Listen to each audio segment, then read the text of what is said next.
はいどうも、浦先生。今日はですね、フィールドモニターについてお話をしていきたいと思います。フィールドモニターって何ですかというね、方も多いと思いますので、一言でね、言うと、カメラ用の外部モニターでございます。どうしてもこういったようなカメラについている液晶って3インチほどのサイズになりますので、YouTube の撮影とかでもね、例えば標準域の 50mm ぐらいのレンズを使って、ちょっと遠くからね、離して撮影しますってなるとですね、結構この画面がですね、見にくいというか、視認性が少し低くなっちゃうんですよね。で、またね、画面の明るさっていうところにも限界があって、どうしてもやっぱり日中光が強い時とかね、モニターの明るさが足りなくって、全然ね、見えないとかっていうことも多々あるんですよね。でそういう時は EVF、いわゆるね、この電子ビューファインダーとかを見て確認したりとか、あとはね、こうやって影を作ってね、モニターを見るとかね、いろいろとやったりするんですけれども、でもやっぱりね、動画撮影するってなった時に、やっぱね、もっとこうやってちょっとローアングルで撮るとか、アングルをね、自由に変えたいので、どうしてもここに目を当てるとなると、画角がね、この視点の高さに固定されちゃうので、そうなるとやっぱりね、動画撮影時はこういったモニターとかでね、確認したいってなるんですよね。で、そんな時にカメラの HDMI ポートを使用して外部モニターを使えば、ケーブルの届く範囲で手元に画面を準備することもできますし、野外での撮影の時とかもしっかり画面をね、確認することができるようになるので、そういった際に役に立つ便利な撮影ツールになります。はい。で、そんなフィールドモニターなんですけれども、今回はですね、こちら。アンディシネ様から出ている A6-2 というですね、モデルのモニターをご紹介したいと思っております。本当にたまたまなんですけど、モニター欲しいなって思ってたタイミングで、アンディシネ様からですね、お声かけいただきまして、こちら、ちょっとご提供いただきましたので、こちらのね、商品をレビューしていきたいと思っております。で、こちらのモニターなんですけど、名前にね、2とね、あるんでお分かりかと思うんですけれども、初代 A6 っていうのがもともとあって、そのモデルから進化した第2世代のモニターになっております。主なね、機能を簡単にご紹介すると、明るさ、いわゆるね、画面の輝度がですね、1600ニットでアップされていて、画面の視認性がね、より向上しております。ハイブライトネスってね、なってますよね。また、USB Type-C での給電にも対応して、ユーザビリティも向上している、そんなモデルになっております。はい。こんな感じでですね、専用ケースがもうね、ついてきておりますね。本体がこんな感じになっております。かなりですね、かっこいいですね。で本体のサイド、こちらがですね、HDMI のポート、インプットとアウトプットがありまして、でもう一つここにですね、DC 電源のインプット、ジャックがね、ございます。反対側は、ここにですね、アームをつけるためのネジ穴がついてきております。上面がこういうですね、電源類ですね。電源とかメニューボタンとか、DC 電源のアウトプットも対応しておりまして、ここから電源をね、別の機器に取っていくみたいなこともできたりします。また、こちらですね、モニター用のイヤホンジャックと、あと USB Type-C のジャックがございまして、ここにですね、モバイルバッテリーとかをつないだ USB Type-C のケーブルをつなげれば、そこから給電するということもできるようになってます。そして、あと付属してくるのが、こういったですね、専用のアームですね。これをサイドにですね、こうやってネジで取り付けることによって、このカメラのシュートが対応できますので、ここでカメラとかいろんなアクセサリーにこのモニターを装着することができるようになってます。また、バッテリーもですね、ついてきておりまして、これがソニーの NPF のシリーズのバッテリーが対応しております。であとはこういったですね、専用のフードがありまして、これをね、使うことで、こんな感じでね、画面に影をね、作ってくれて、よりね、見やすくなるというものもついておりますし、また、ケーブルもですね、こういう短いですね、ミニ HDMI からフルのね、端子の方に変換してくれるこの HDMI ケーブルも付属しております。で、それらをね、収納するための専用ケースっていうのもあります。そんなですね、アンディシネ様から出ている A6-2 なんですけれども、今回は数週間ね、実際に使用させてもらって感じたこのモニターの良かった点、また気になった点っていうところもね、ご紹介したいなと思っております。購入検討されている方にね、ちょっとでも参考になればなと思ってお話しいたしますので、ぜひともですね、高評価、チャンネル登録もよろしくお願いいたします。では、早速ですね、使ってみて良かった点をお話ししていきたいと思います。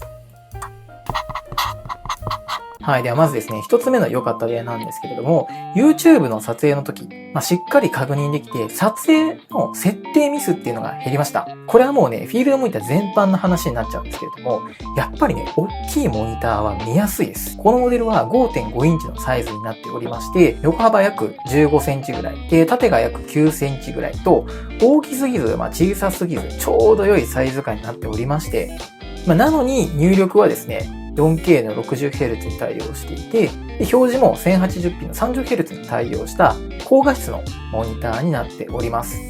で商品レビューとかするときとかは、やっぱり自撮りだったりとか、手元の俯瞰撮影っていうのをね、いろいろやったりするんですけれども、その時ってやっぱカメラから少し距離を置いてね、撮影することも結構あるんですよ。で、そんな時に、バリアングルモニターとはいえですね、ちょっとやっぱり限界がありまして、そんな中でね、大きい画面であれば、ちゃんとね、離れたところからでも見えますし、HDMI ケーブルを延長すれば、このカメラは別にね、カメラの上部につけなくても、モニターは手元にあるみたいなね、そんな感じで撮影することができますので、俯瞰撮影とかの時もね、無理なく確認することができます。で、また明るさもしっかりありまして、このモデルはさっきも言ったんですけど、1600ニットの輝度がありまして、室内の撮影はもちろんなんですけど、野外での撮影でも確認しやすいモデルになっていまして、かつですね、こういった専用の撮影用のフードがですね、ついておりまして、その効果もあってか、しっかりと画面をですね、確認することができました。そして良かった点2つ目がですね、携帯性の良さですね。サイズはもう先ほどお伝えした通りなんですけど、やっぱりね、このちょうどいいサイズ、個人的にはいいなと思いました。他にもね、7インチのモデルとかもあったりするんですけれども、ちょっと大きそうだなっていうところがあって、個人的にはこの 5.5 インチがね、ちょうどいいんじゃないかなと思っております。やっぱりモニター自体の軽さも結構重要でして、付属のアームを含めても約 450g となっておりまして、ちょっとしたレンズ1本分のね、重さに収まってくれております。また、バッテリー駆動もね、できますので、ジンバルの撮影時とかのモニターとしても設置することができます。こんな感じですね。ジンバルにモニターを取り付けて、モバイルでね、動いてくれますので、特に電源とかに縛られず、コードレスにね、運用することができますので、こういったジンバル撮影の時にもかなり便利にですね、運用することができます。最近ではですね、iPad が UVC に対応して、キャプチャーボードを使ってモニター化するっていうこともできるようになっておりますが、ちょっとね、大きい iPad をカメラの上やジンバルの上に設置して、取り回しできるかって言われたら、ちょっとね、現実的じゃないかと思っております。そういった面でね、やっぱこういった専用のちょうど良い携帯性の高いですね、モニターっていうのは役に立つんじゃないかなと思っております。良かった点3つ目なんですけれども、ユーザビリティの高さですね。専用モニターならではの機能っていうのがたくさんありまして、撮影の補助アイテムとしてめちゃくちゃ優秀です。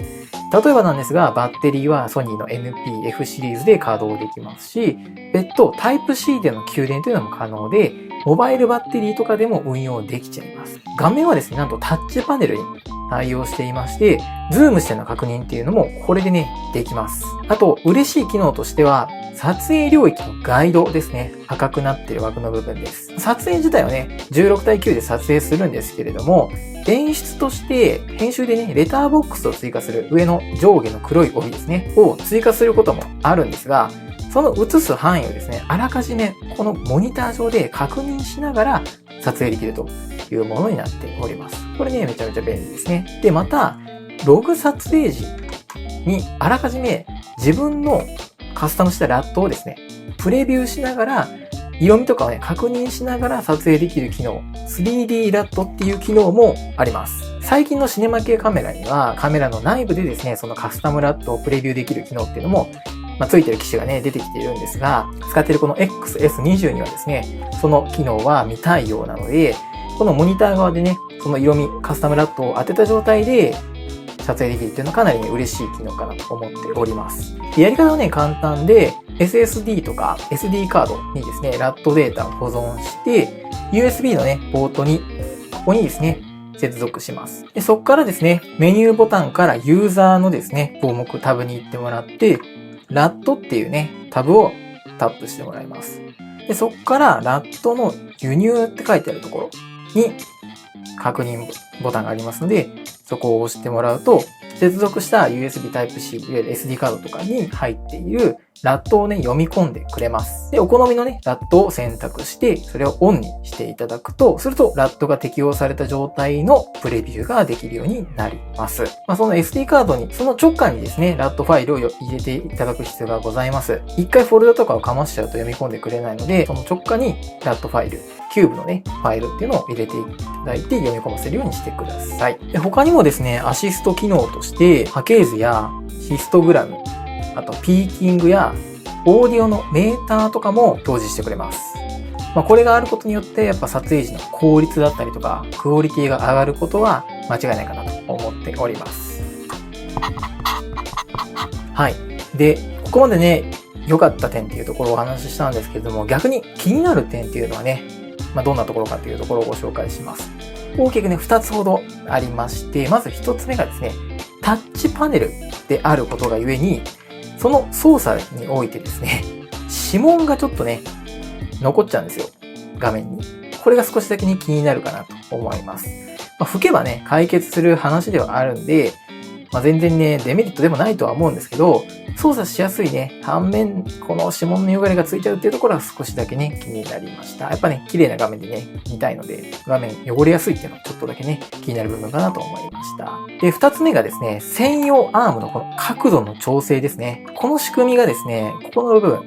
分、ネジ巻きでね、ギアでね、ちょっと噛み合わせて固定するっていうものになってるんですけど、ちょっとね、たまに噛み合わせが合わないとか、少しずれちゃったりとかっていうことがたまにあります。ただこれは別途モニター用ね、アームっていうのが別で出てたりするんで、それにね、変えて運用するっていうのもいいかもしれません。ただね、実際にカメラの上に接続するとか、あと、ジンバルに設置するっていうところで問題なく使うことはできるんで、そこはね、